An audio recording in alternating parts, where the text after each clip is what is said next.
Hello, everyone. Welcome to the first video contribution for our project, a feminist recovery plan for COVID-19 and beyond, learning from grassroots activism. I'm very delighted to have with you today Khara Jabola-Carolus, who is the Executive Director of the Hawai'i State Commission on the Status of Women. As you know from the website of the project, we are trying to map and put together all the different recovery plans that feminist organizations and grassroots activists have tried to put together since the beginning of the pandemic. And of course, for us, it was very important to have this conversation with Khara, and of course on behalf of the Hawaii Commission, because this was one of the first feminist recovery plans and was also adopted at a very early stage of the pandemic. And the plan also inspired many other activists and feminist groups to develop and advocate for similar projects. So before going on with the questions, I just would like to introduce Khara.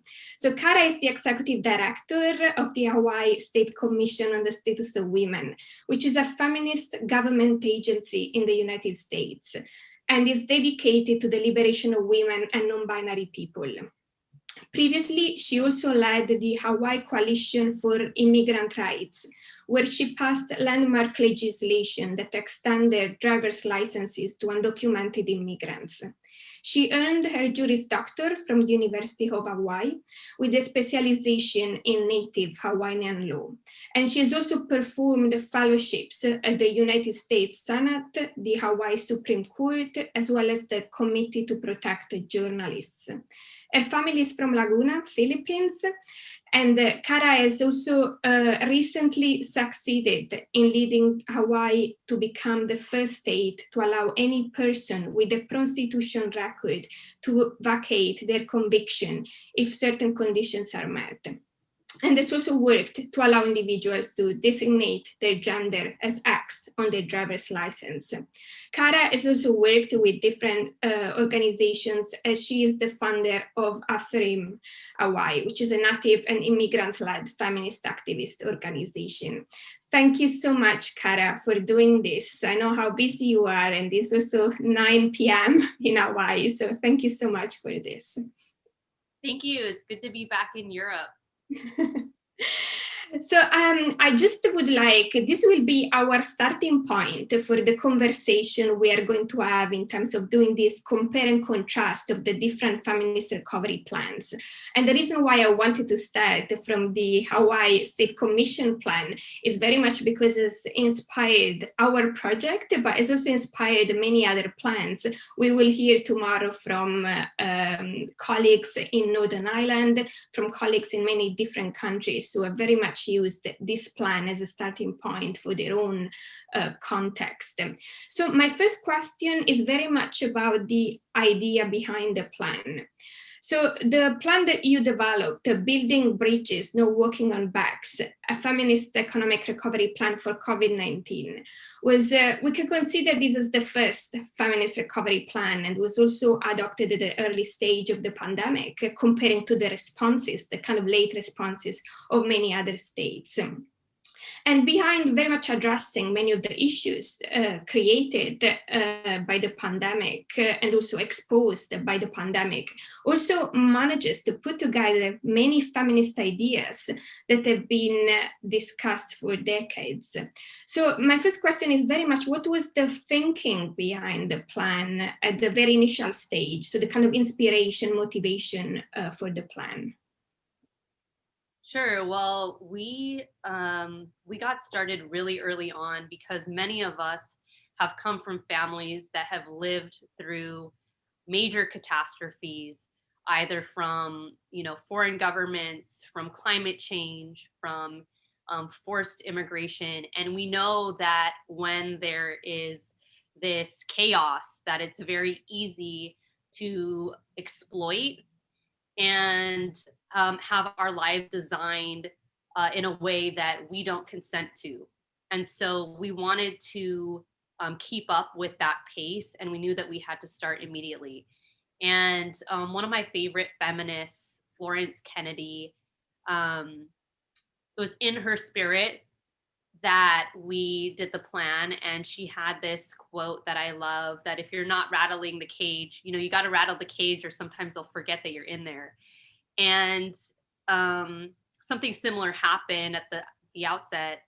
The block of mainstream economists in Hawaii issued their own plan, and it was very clear that they had been men who'd had their lives subsidized by women, and didn't see women's labor or women's oppression at all. And it was completely absent in their plan. So there was no mention of the word women. There was no mention of school closures or childcare needs. And so that was kind of the final straw. And we decided to draft our own plan shortly thereafter as a response, and as a positive vision. Thank you so much. The follow-up question I wanted to ask was just about the title. What are the reasons of using "No Walking on Backs"? Because of course it reminds a lot of the kind of social reproduction ideas and immaterial work, but I just thought to ask you.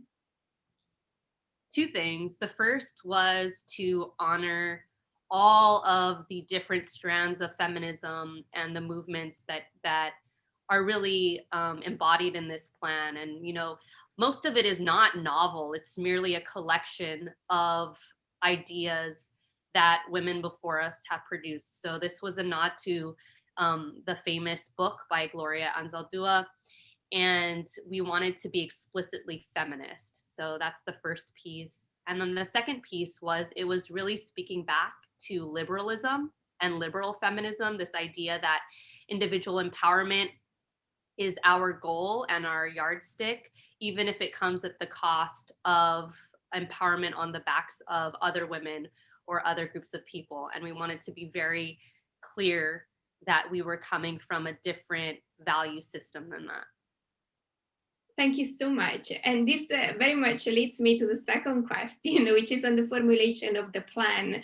Our project conceptually is very much about considering the contribution, the epistemic contribution of grassroots feminism, which is very much, as you were explaining as well, in a way, a collective perception of feminism and contributions, feminist contributions, instead of the individualistic kind of liberal feminist approach. And so something that, of course, makes the plan very important from a feminist perspective is not just in the title and the name, but is actually the process through which this was adopted. So it's feminist, not just, as a cosmetic kind of title, but is actually the process, the substance itself. And what for us is very important about the plan was the consultative process through which you adopted the plan. So my key question was just if you could say something about the involvement of the community in the development and the formulation of the plan, but also how you managed to give voice to different feminisms and different marginalized groups. Yeah, that's a great question. I mean, our community, and not just our community, but me as part of that community, have been very skeptical of femocrats and academic feminism defining the terrain and the blueprint forward.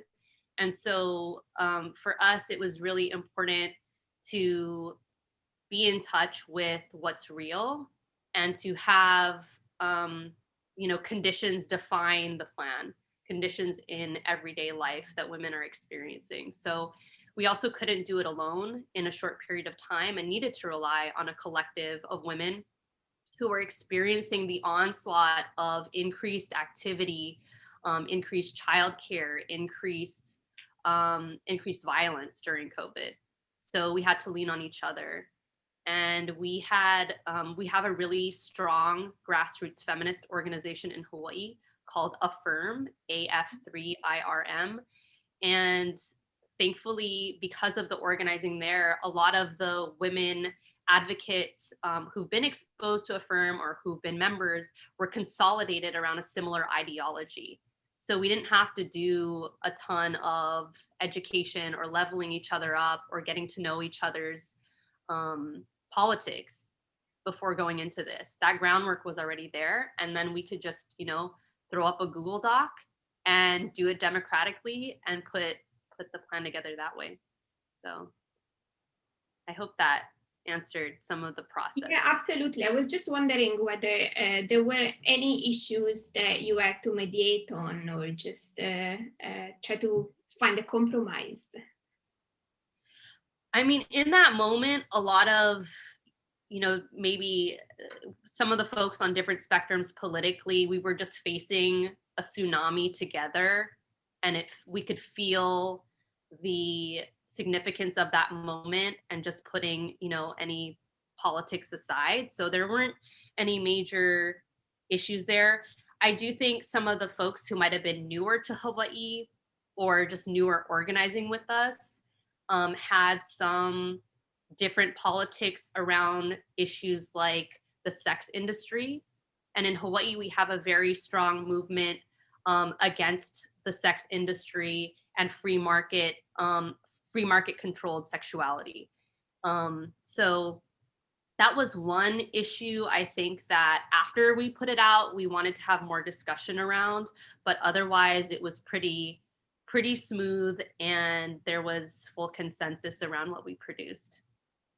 Yeah, and this is extremely important because, of course, in the process of also making this contribution and giving these different voices, you also realize that we are fighting very similar fights, and we really need necessarily to work together. So the kind of third, let's say, stage of the plan, which is the implementation, I was just wondering at what stage the plan is at the moment in terms of implementation. I mean, the plan essentially, it advocates the end of an exploitative political economy. So it didn't happen yet. And right now, for us, the most important thing is really building our base so that we have enough power to push through as many pieces of the plan as possible.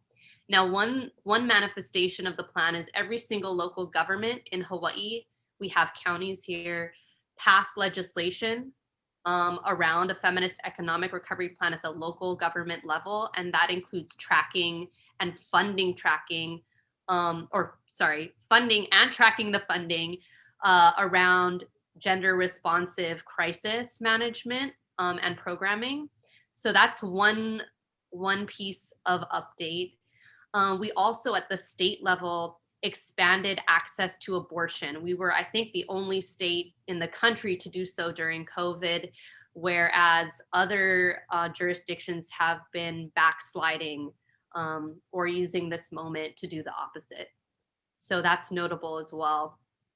And we also have had a massive influx of childcare funding. I think the United States is getting a lot of attention around that. So at the state level, we are trying to make sure that that is used to structure something that's more accessible, truly universal, free, and public. So those are some ways that the plan is in motion. We have a lot of different initiatives from different members of the plan that are also taking off, but that's just a snapshot of where we are. Yeah, and this is important because it really gives the idea of building these different elements of the plan, which is not just one outcome, is many different elements, from social provisioning to support for childcare, basic income, and social infrastructure, all these different elements that will need to work together. But I was also wondering, because of course, from a kind of a feminist point of view, some of the critics we make are also about the valuation of success, right? Which very often is done around the measures that are framed around the neoliberal logics of success that you also mentioned before in terms of individual liberal feminism and ideas, of course, of economic growth and mainstream ideas around those terms. So I was just wondering whether you thought about how to adopt a different way of measuring the impact of the plan in terms of social justice. Sure. Yeah. The impact of the plan, I mean, part of it, from my perspective as someone in government, is the institutions that are built that institutionalized feminism as a part of governance. And so, just from my inside perspective, did we develop across government departments the tools to analyze programs and funding and ensure that they are equitable?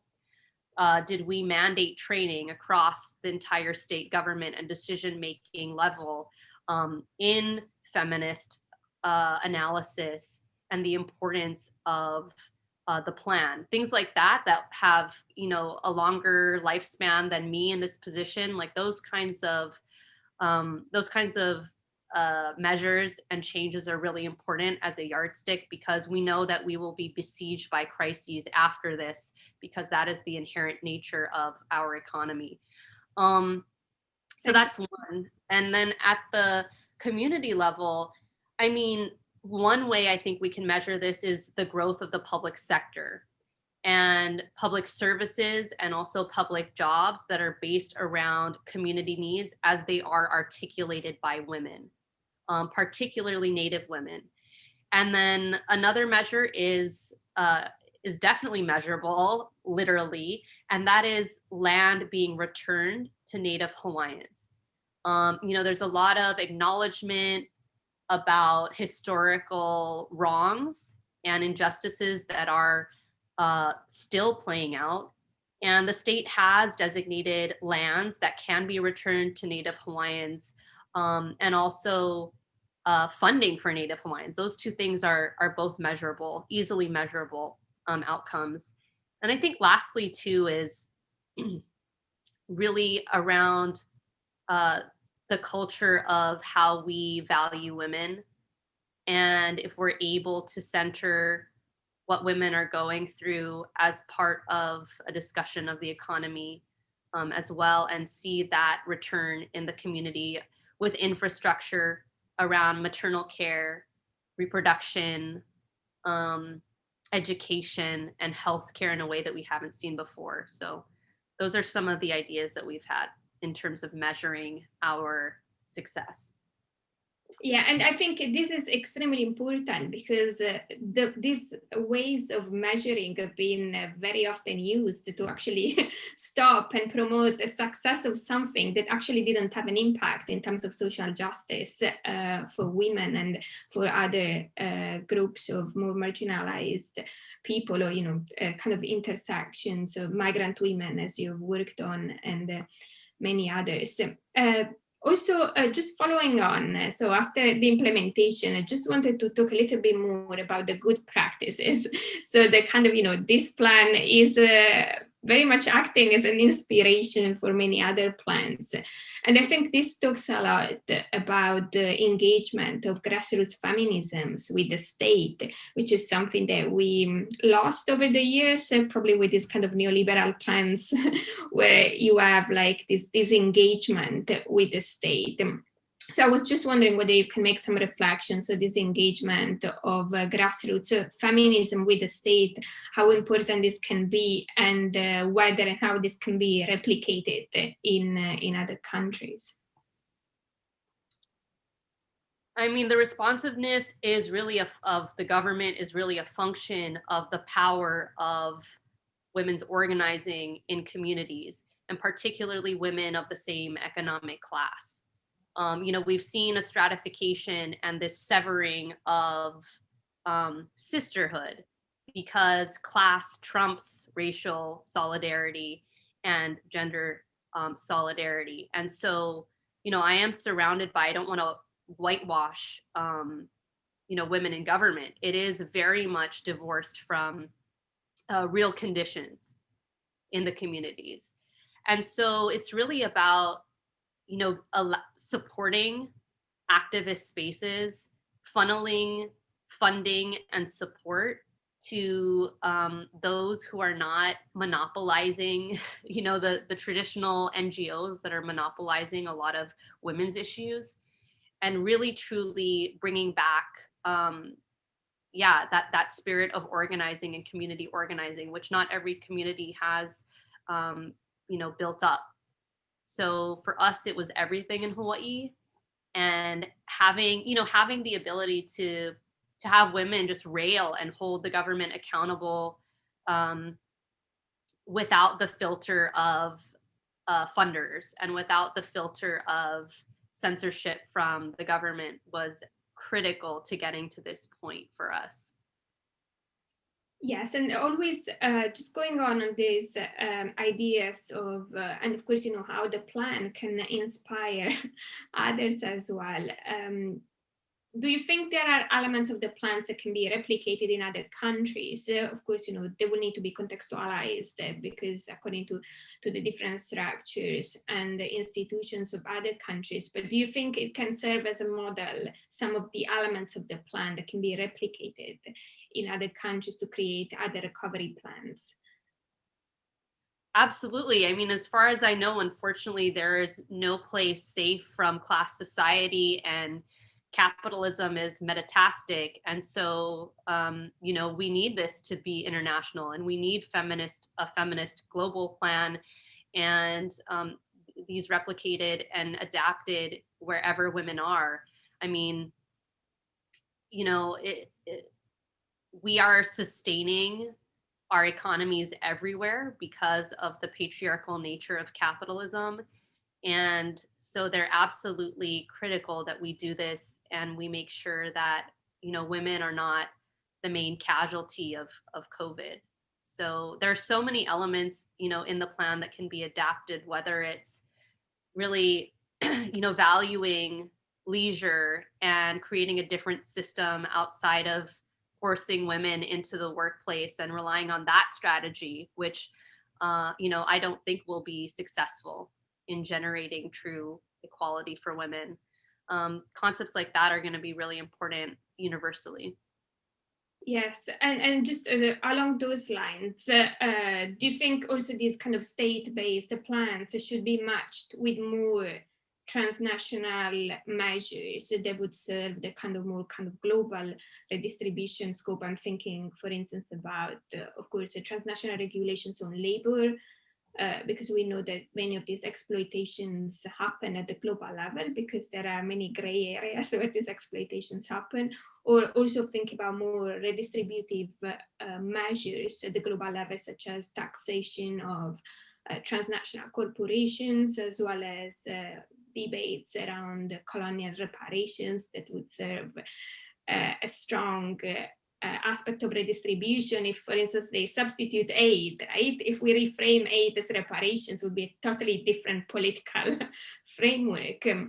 So do you think at the same time, besides, working on these kind of state-based national plans, which of course are very important, we should at the same time work on a kind of more transnational plan as well?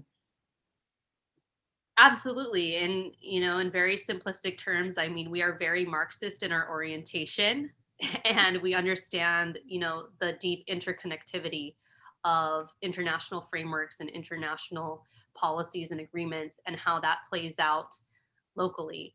One of the things that we've been concerned with, in fact, has been the grand plan from the US Congress for care, and how, as far as we see it, it would rely on still extractive labor policies and unjust immigration policies, and labor exploitation from recovering nations. So, all of this really does impact women's conditions in different countries and is deeply interconnected. So, yeah, we absolutely believe that this should be scaled up and articulated at the international level for sure. Yes, so we really hope to contribute in a small way to this discussion. Just the final really comment more than question is if you have any suggestions to all the other feminist groups and grassroots organizations or even government organizations who are trying to advocate and work on similar feminist recovery plans, whether you have any suggestions, something to share. I mean, the one thing I would say is to really fight liberalism. When we're in government, it is the default ideology, and we really have to, if we're serious about improving the lives of women in our communities, meet the urgency that their life conditions demand. And if we continue to do small scale reforms to institutions, we might as well just not do this work anymore. So, you know, what we learned here is that women are hungry for that. They are hungry for a bold, transformative, and very radical departure from the current exploitative political economy. So don't be afraid of that. You will have community support. Just get the organizers on board. That's what we did in Hawaii. Thank you so much for this, Khara. I'm sure it will be great to start with your insights for our conversation tomorrow. Thank you so much. You're welcome.